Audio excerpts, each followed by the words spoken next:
Star प्रवाह वाहिनीवरील तू ही रे माझा मितवा या मालिकेमध्ये आता एक मोठा ट्विस्ट पाहायला मिळणार आहे। या मालिकेत ईश्वरी आणि अर्णवने मोठ्या हुशारीने राजेशचं सत्य सर्वांसमोर आणलं आहे। स्मृतिभ्रंश झाल्याचा खोटा आव आणून राजेश हा पत्नीसह राजशिर्केंच्या घरातील प्रत्येकाच्या भावनांशी खेळला। अखेरीस त्याचा खोटेपणा अर्णव आणि ईश्वरीने उघड केला। यामुळे राजेशला अटक करण्यात येते। मात्र या दरम्यान राजेशने सात्विक फॅशनचे शेअर्स आपल्या नावावर केलेले असतात, पण राजेश हा कंपनीची 7% भागीदारी दुसऱ्या कोणाला तरी विकतो। ही व्यक्ती म्हणजेच मिसेस देशमुख असते। मालिकेत ही भूमिका अभिनेत्री मंजुषा गोडसे या साकारताना दिसणार आहेत।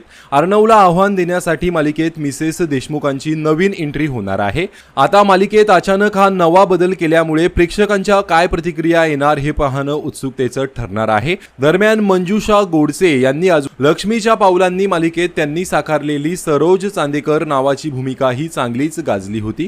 आता तू ही रे माझा मितवा या मालिकेत त्यांच्या एंट्रीने मालिकेत कोणता नवीन ट्विस्ट येणार हे पाहणं खूपच इंटरेस्टिंग असणार आहे।